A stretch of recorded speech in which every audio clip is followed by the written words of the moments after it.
grande honra estar na minha casa e compartilhar a palavra de Deus com vocês. E quando o tema surgiu, e eu achei até bonitinho, porque nós recebemos essa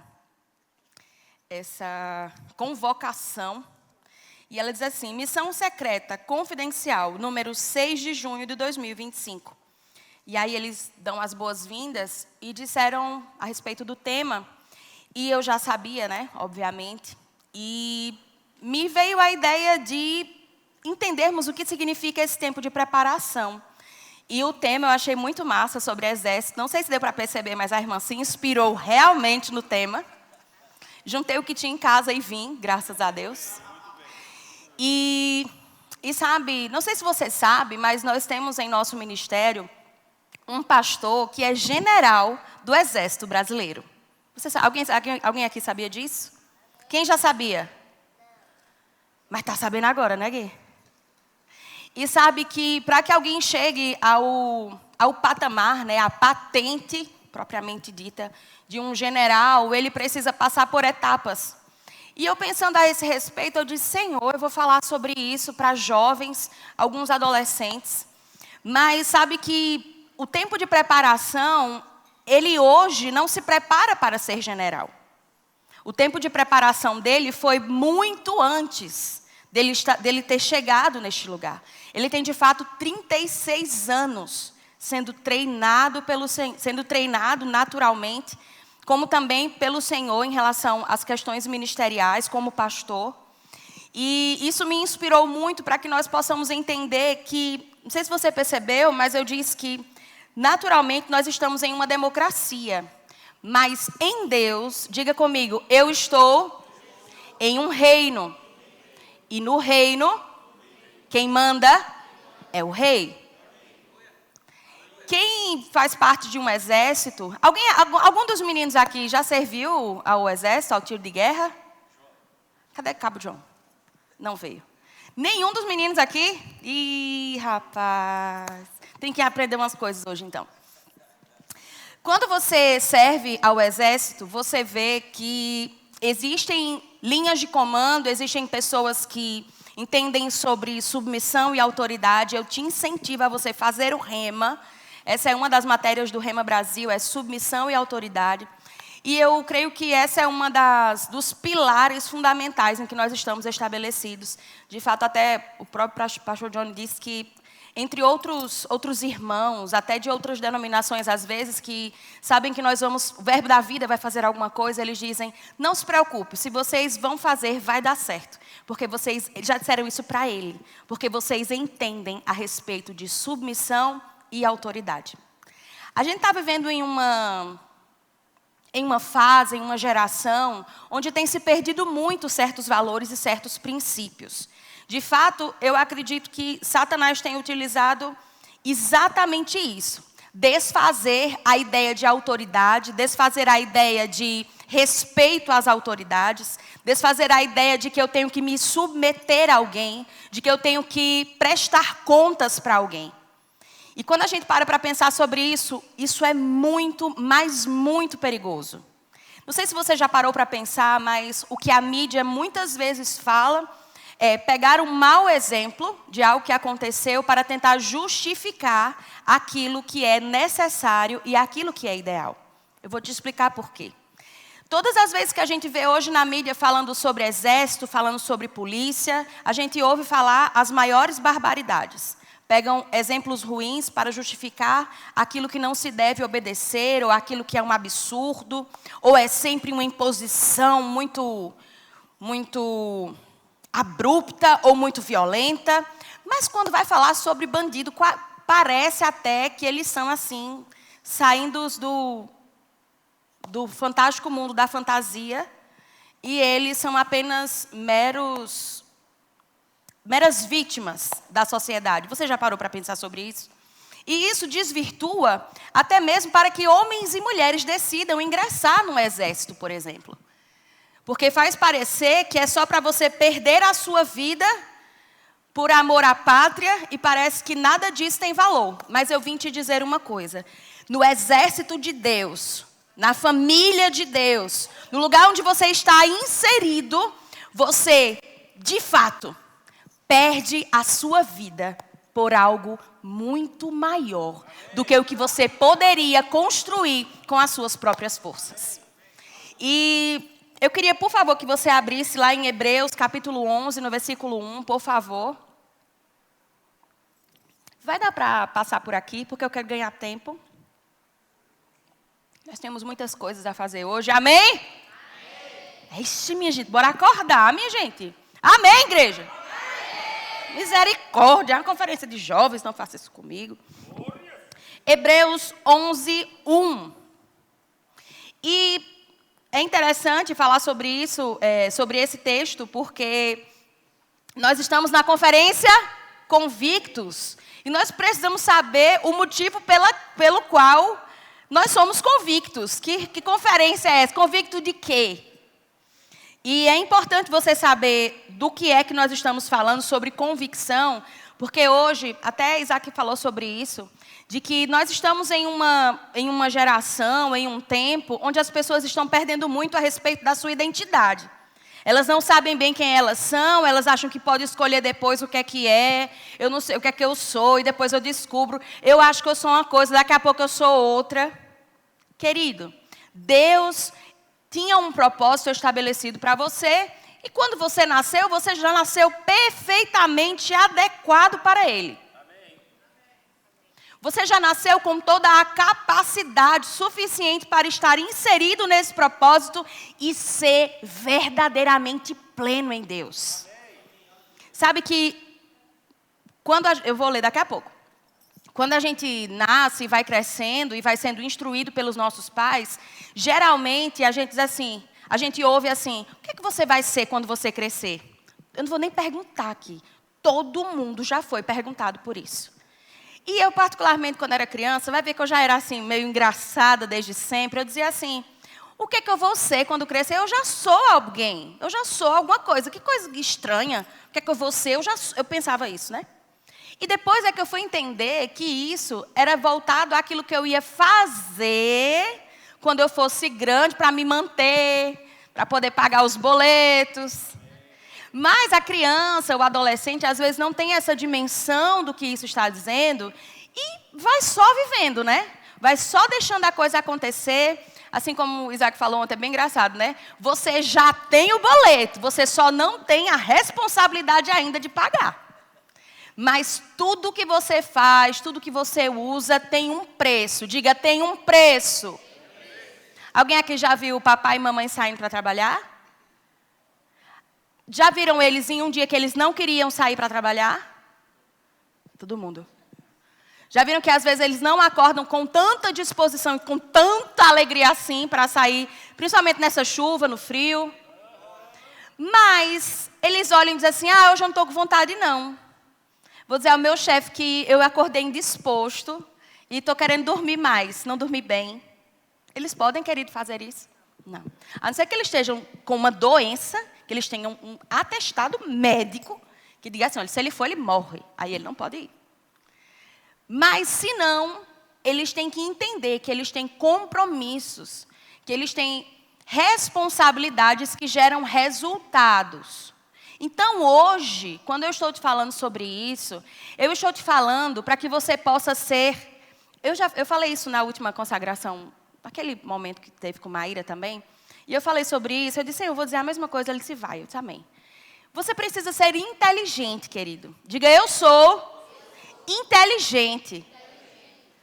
Às vezes as pessoas tentam até desvirtuar a ideia de inteligência. Você já parou para pensar nisso? Porque a inteligência, querido, é algo que a gente precisa entender que a racionalidade também se envolve com o que é espiritual. Veja só. Se você sabe que existem, assim como a gente vai ler aqui em Hebreus 11, 1. Se você sabe que existem pessoas que tomaram decisões específicas, decisões acertadas, que geraram bons resultados. E tiveram pessoas que todo mundo diz, pessoas coerentes. Misericórdia. Pessoas coerentes, teu pai, tua mãe, teus líderes, que têm bons resultados, que tiveram êxito em alguma coisa, que você tem como um referencial para a sua vida. E você olhar e dizer, não, eu não acho que é bem assim. Porque eu já estive, eu não vou dizer a minha idade, né? Porque não tem problema não, mas não vai, né?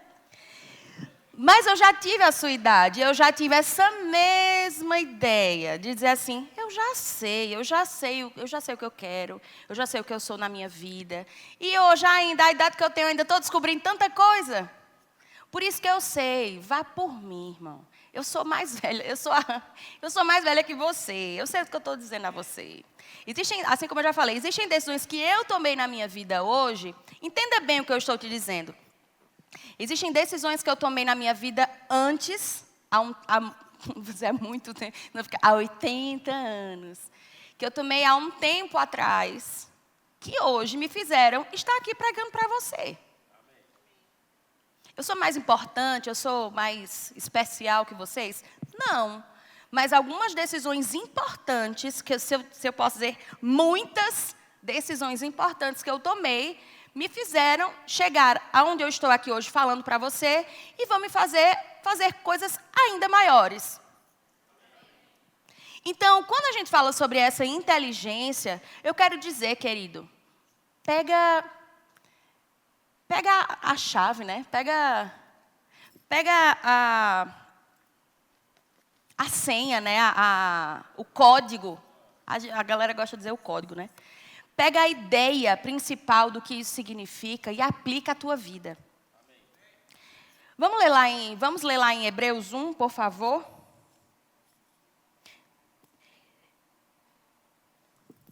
Diz assim, ora, a fé é a certeza das coisas que se esperam, a convicção de fatos que não se veem. Pois, pela fé, os antigos obtiveram o quê? Bom testemunho. E eu queria parar aqui, eu queria ler para você o significado de convicção. Deixa eu ver aqui onde foi que eu anotei. Que eu disse, não, eu preciso levar exatamente o que significa a convicção para que fique muito claro o porquê do tema convictos e no que é que isso se baseia. Nós vivemos em uma sociedade onde tudo é muito rápido e, às vezes, a gente quer ver as coisas acontecendo também na mesma proporção. Mas convicção é a ação de convencer, isto é, ter uma ideia ou uma opinião sobre algo de modo obstinado, crendo absolutamente naquilo que acredita e transmitindo isso para outras pessoas. É uma crença ou uma opinião firme a respeito de algo, com base em provas ou razões íntimas, ou como resultados da influência ou persuasão de outro, convencimento, modelo de excelência ou perfeição, princípio ideal. No que é que nós temos pautado na nossa vida como a convicção principal do que nos faz acordar, levantar, fazer as nossas atividades à noite e dormir na sua cama maravilhosa, fofinha, quentinha lá. O que é que te faz se levantar, viver e planejar? Quais têm sido os seus planejamentos? Por que eu estou dizendo isso? Porque assim como eu já te falei antes, quando a gente nasce, dizem assim, o que é que você vai ser quando você crescer? E eu entendo que existem pessoas que são bivocacionadas e às vezes até com mais vocações do que outras, que fazem diversas coisas. O pastor Edson de Lira é um desses, né? Ele ali é diferenciado, o negócio é estranho. Estranho no bom sentido, viu, minha gente? Porque ele desenvolve, assim, ele entra, né, em diversas áreas e a faz muito bem, e delega muito bem. Mas eu entendo, por exemplo, existem pessoas aqui que estão prestes a fazer Enem, existem pessoas aqui que estão se organizando para isso, existem outros que já entraram na faculdade, já estão exercendo essa função, essa preparação. E não tem problema nenhum nisso. Pelo contrário, nós realmente precisamos estar inseridos na sociedade de acordo com as necessidades que ela apresenta. Amém?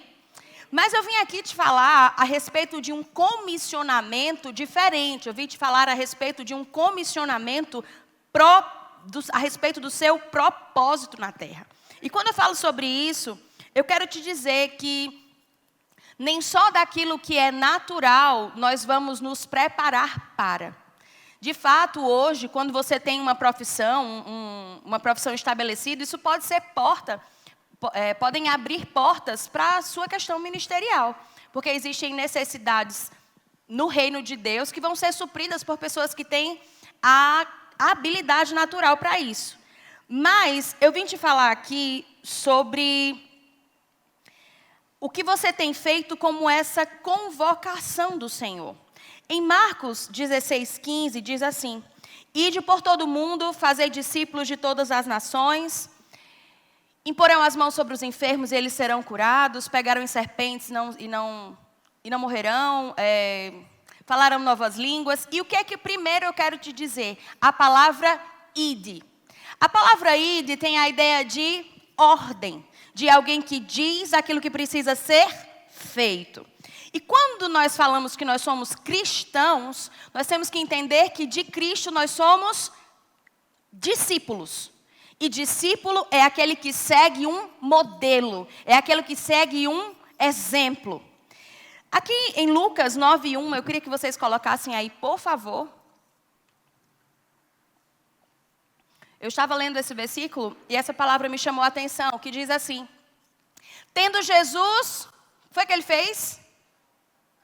Você está aqui, querido? Todos leem, amém? Vamos lá. Tendo Jesus convocado, deu-lhes poder e autoridade sobre todos os demônios e para efetuarem curas. E eu achei isso muito interessante, porque nós temos no Ministério Verbo da Vida um centro de operações. De fato, Isaac trabalha no centro de operações, não é isso? E o centro de operações é um lugar onde as pessoas de lá saem os comandos para o que o batalhão vai fazer na hora da guerra. De lá vão sair as estratégias, de lá vão sair as ideias novas para que as outras pessoas possam obedecer e praticar e colocar em ação as ideias do centro de operações. E o exército, ele está sempre se preparando antecipadamente. Então, quando Jesus convocou os discípulos, eles não tinham naquele momento todas as habilidades que eram necessárias. Eles não sabiam direito o propósito pelo qual eles tinham sido chamados. Mas Jesus os convocou primeiro. Ou seja, Jesus já via o que aqueles homens fariam. Jesus já tinha a ideia a respeito do propósito de cada um deles. E ele chamou, ele convocou para que eles estivessem com ele, para que depois ele pudesse enviá-los. Diga, primeiro, eu sou convocado. E depois, eu sou enviado. Aleluia.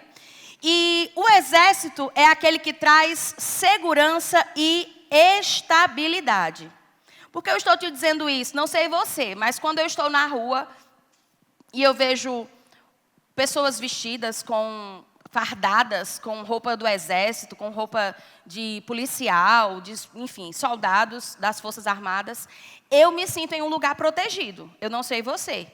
Mas eu sei que ali existem homens e mulheres capacitados, treinados para agir, se for necessário, atuar em uma situação de perigo. E eu quero te fazer uma pergunta hoje. Quais têm sido os seus referenciais? Pelo que você está gastando a sua vida? Pelo que você está depositando, no que você está depositando os seus dias? Sabe que Paulo dizia que não tinha mais a vida dele por preciosa, mas que ele para que ele cumprisse exatamente aquilo pelo qual Deus o chamou para fazer. Sabe que eu vendo algumas coisas e, na verdade, eu nem acompanho muito, porque não faz mais parte, né, toda vez eu falo da idade, né, minha gente?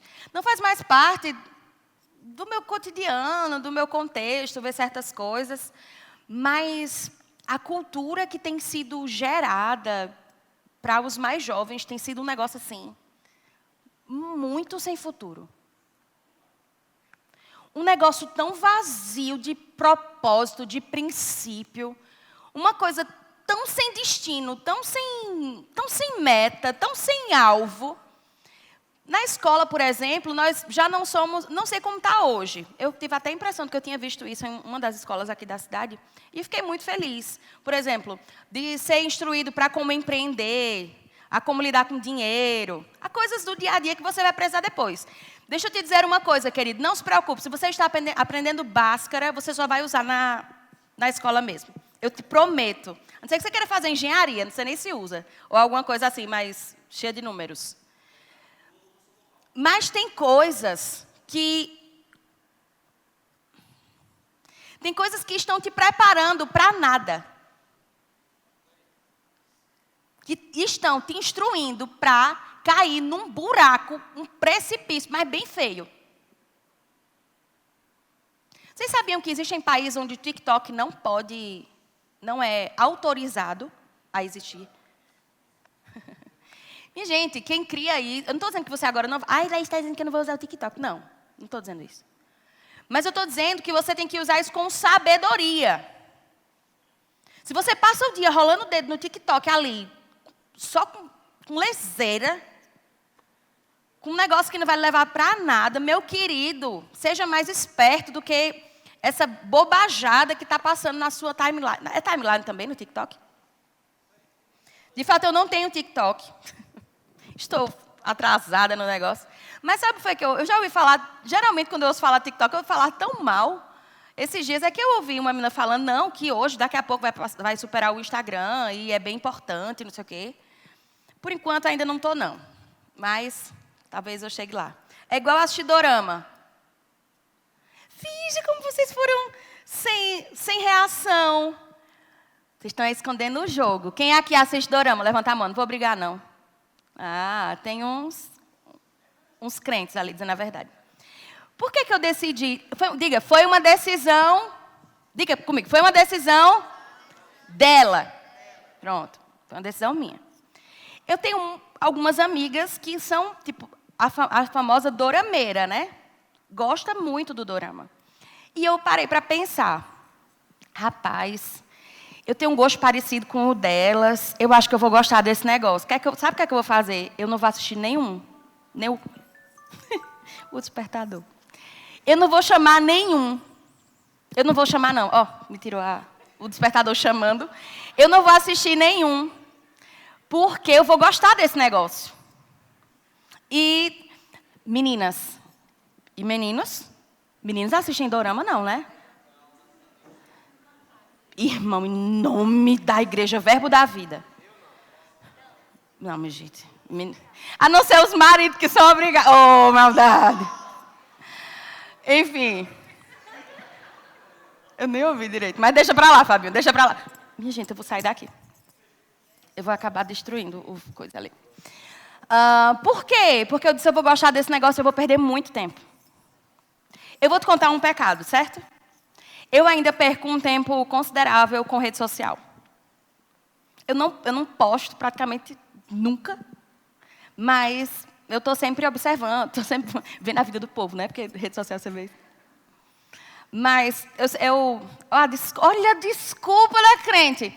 Mas, de fato, isso é uma verdade mesmo. Eu acompanho realmente com quem vai me acrescentar em algo. Então, eu não acompanho besteira, não. Porque eu não vou perder tempo. Eu já estou perdendo tempo, então não vou perder tempo com o que não vai me edificar de nenhuma forma. Mas eu quero te perguntar uma coisa. Quem são as pessoas quais são as suas ambições? Às vezes as pessoas têm a ideia da palavra ambição de uma maneira muito deturpada. Mas ambição tem a ver com aquilo que você quer construir em algum momento. Tem a ver com aquilo que você quer pautar a sua vida. Tem a ver com o que você quer ser conhecido lá na frente por isso. Tem a ver com o que você está preparando hoje para que mais tarde você possa ser um referencial em algo.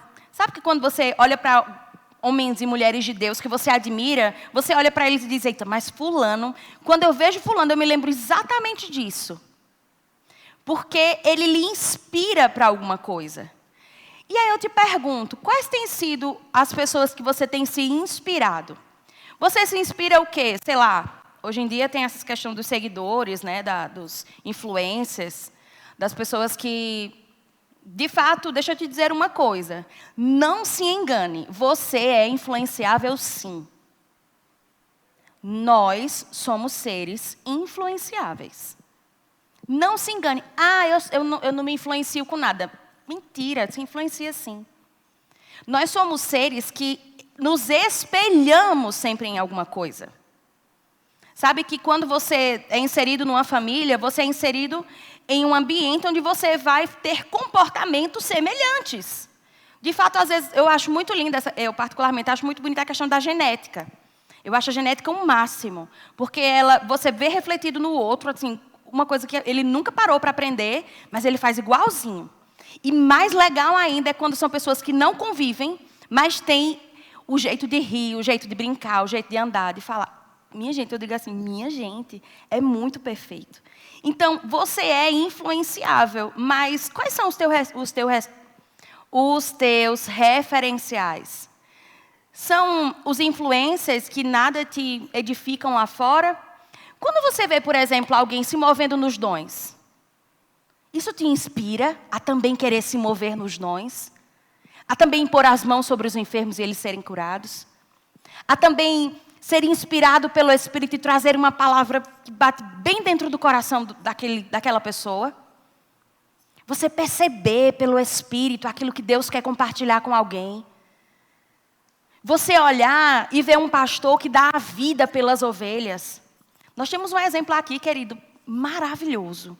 Você sabia que o pastor Johnny, de fato, ele é um militar? Bem interessante sobre isso, né? Você sabia que ele podia já estar em patentes maiores dentro da polícia militar?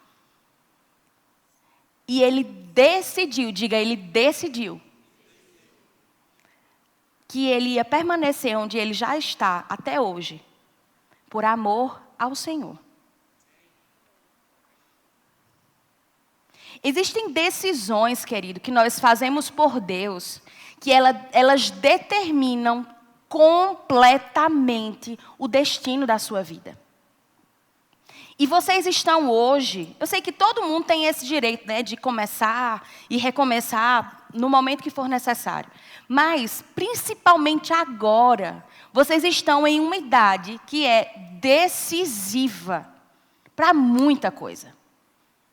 Ela é determinante para o curso que você vai seguir na sua vida. Então, seja prudente e pegue os bons exemplos. E pegue os exemplos das pessoas que tiveram êxito e que hoje vivem bem e que hoje têm bom testemunho. E sabe que nenhuma dessas pessoas aqui, elas tiveram uma vida muito tranquila, não. Elas tiveram que, em Hebreus 11, elas tiveram tudo muito facilitado para elas. Pelo contrário, elas tiveram que tomar uma decisão. E eu quero te dizer algo. Eu quero que você repita comigo. Diga, eu desejo, eu decido, eu obedeço e só assim eu agrado ao Pai. Eu desejo, eu decido, eu obedeço e só assim eu agrado ao Pai. Essa ideia de eu desejo é o que tem sido, o que tem te influenciado e te inspirado. Eu queria chamar o grupo de música, por favor. Quais são as decisões que você tem tomado hoje e que você sabe, porque você tem o Espírito Santo habitando dentro de você. O Espírito Santo já te traz instruções, querido. Você sabe sim como ser guiado pelo Espírito. Sabe aquela voz mansa e humilde dentro de você, aquela voz tranquila, que diz, meu filho, não faça isso. Meu filho, deixe de andar com fulano. Meu filho, não vai ser legal essa decisão que você vai tomar agora. Você já ouviu isso? Bem suave dentro de você? Eu acho que é só um pensamento. Não, irmão. Se estiver de acordo com a palavra, se estiver baseado naquilo que Deus pensa a seu respeito, é Deus falando com você. E eu estou aqui também, enviada de Deus, para falar isso para você. Eu obedeço e só assim eu agrado ao Pai. Quando a gente vê aqui em Hebreus 34, diz assim, da fraqueza tiraram força, fizeram-se poderosos em guerra, puseram em fuga exércitos estrangeiros.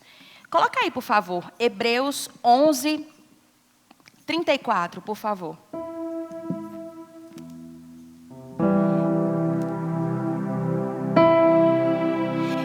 Extinguiram a violência do fogo, escaparam ao fio da espada, da fraqueza tiraram força. O próximo. Fizeram-se poderosos em guerra, puseram em fuga exércitos de estrangeiros. Sabe que hoje nós vivemos em uma cultura em que aquilo que é mais difícil de fazer é sempre evitado. De fato, deixa eu te falar algo mais específico. O nosso cérebro... Posso tomar aqui, porque tem uma mosca aqui. Obrigada. É rápido.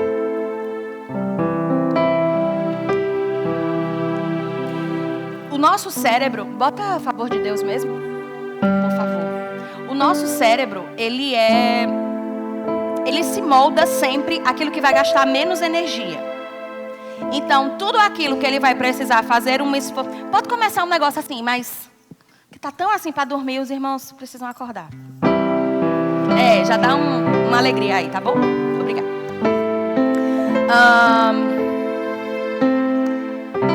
O nosso cérebro, ele é sempre tendencioso a fazer aquilo que gasta menos energia. Anthony estava ali na torcida de que eu ia lembrar o que era. Ai, meu Deus. Mas sempre volta, irmão. Sempre dá certo. Graças a Deus. E aí, se a gente não tiver muito essa decisão e essa convicção de que o que é que nós queremos realizar e fazer, a tendência vai ser sempre ir para o lugar mais cômodo, para o lugar mais confortável. Mas volta lá, por favor, no texto. Por favor. Volta no... É isso aí. Extinguiram a violência do fogo, escaparam a fio da espada, da fraqueza tiraram força. Próximo. Fizeram-se poderosos em guerra, puseram em fuga exércitos. Sempre que quando você lê esse texto, você vai ter a ideia de que, na verdade, eles estavam fazendo algo. Eles estavam colocando força.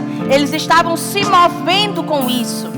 E quando a gente vê essa frase, da fraqueza tiraram força, está se referindo a aquilo que é natural, aquilo que é humano, que às vezes a gente quer fazer com a nossa própria força. Mas a graça de Deus vem sobre você para respaldar aquilo que Ele quer fazer através de você. Você nunca vai fazer isso sozinho. Você nunca vai realizar para Deus aquilo que você não... Sempre que Deus te trouxer algo para fazer, lembre-se disso. Você nunca terá todas as armas. Você nunca terá toda a habilidade. Você nunca terá todo o suprimento. Você nunca terá todas as pessoas a seu favor. Você nunca terá tudo favorável. Tudo na sua mão para que você faça. A nossa geração tem a tendência... A nossa geração, olha como eu tô novinha. A geração de hoje, ela está esperando tudo muito pronto na mão. Mas sabe aquela coisa de Não dar o peixe, mas ensinar a pescar. Alguém já ouviu sobre essa frase? Graças a Deus. Que os meus exemplos geralmente são meio antigos também, mas esse você já ouviu. Não é você querer apenas comer o peixe. E o filé de peixe, por favor, porque eu não quero ter que me preocupar com a espinha. Os peixes mais saborosos são os que têm espinha. Deixa eu te dizer isso também. Sabia que aquele filé de merluza é bem sem graça? Mas tem uns peixes que são bem saborosos, mas você precisa estar treinado para não se engasgar com ela. Se você for comer... Eu tô achando muito alto, tá muito alto. Vocês estão me ouvindo bem? Tá muito alto, não tá? Não, tá bom? Tu disse tá? Obrigada. Se você não é treinado e você só come um filézinho de merluza, não sei se você sabe, mas filé de merluza é o filé, né? É só a carnezinha. E você não for treinado para comer aquele peixe com mais saborosinho ali, com espinha, você vai dizer que não, eu só quero o filézinho de merluza mesmo, que é mais fácil. E nunca vai poder usufruir do que se usufrui de quem é preparado para fazer algo. Não fica na superfície não, querido. Vai além.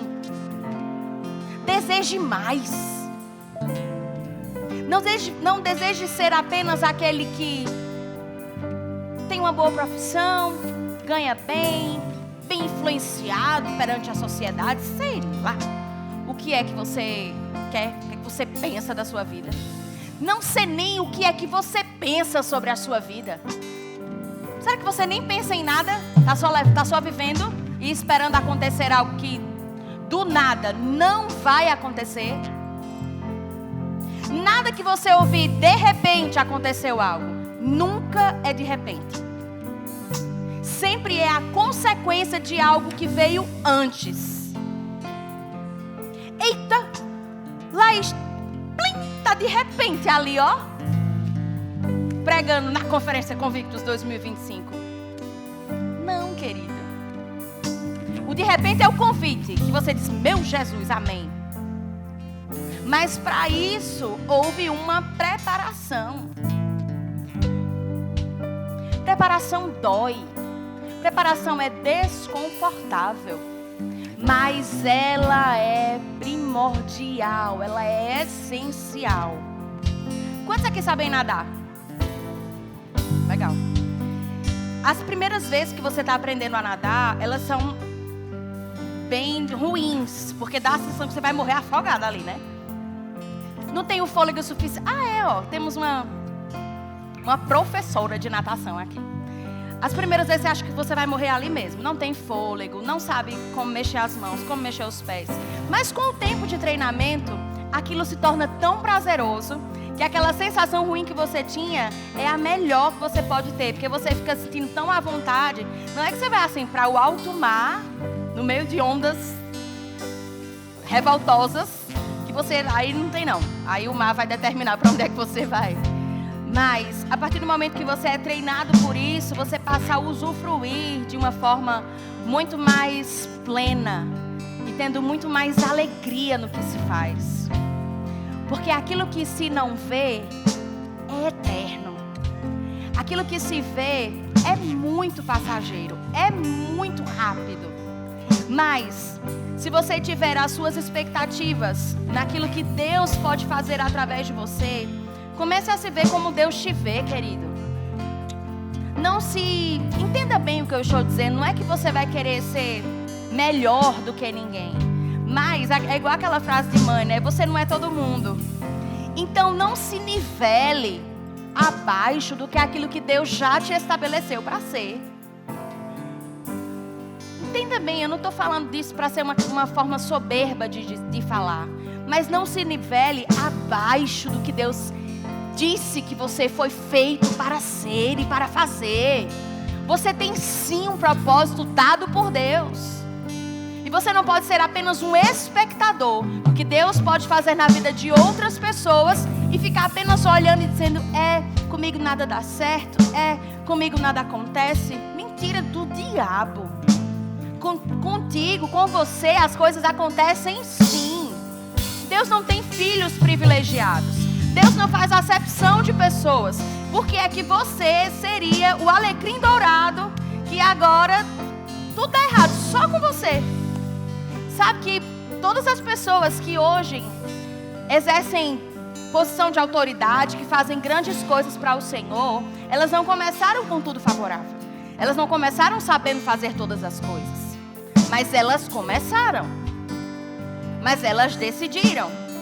Elas desejaram algo. E elas se submeteram a isso. Decida se submeter ao Senhor, querida. Você está se submetendo àquele que sabe do teu futuro. Aquele que te criou. Aquele que sabe de todas as coisas. E Ele tem sempre boas coisas a dar aos seus filhos. O irmão Smith Wigglesworth, eu falei certinho, mais ou menos, né? Ele diz, sabe o que? E eu vou te explicar essa frase. Se o Espírito não está se movendo, eu movo o Espírito. Meu Deus, Laís, que soberba. Você está dizendo agora que vai botar Deus contra a parede e dizer, Senhor, mova-se. Não. Eu estou te dizendo que o Espírito Santo está disponível para você. Ele está pronto, desejoso de compartilhar contigo aquilo que você tem como resultado. Aquilo que você tem como futuro. O futuro que Ele tem para você é um futuro de bênção. É um futuro de paz. Ele te tem um futuro glorioso. Mas para que você desfrute e viva, você precisa decidir hoje aquilo que você quer receber dele, da porção total. Isso aqui talvez mataria a minha sede? Mataria, mas seria por um pouco tempo. Mas nós temos dentro de nós uma fonte inesgotável. Essa água natural aqui, você vai voltar a sentir sede. Mas da água viva que Ele já te deu, da água viva que você pode extrair de dentro, você pode começar a extrair o seu futuro de dentro. Você pode começar a receber instruções do alto por dentro. Ele te dá todas as estratégias. Ele te dá todo o armamento que você precisa. Já está dentro de você. Você pode ficar de pé, por favor.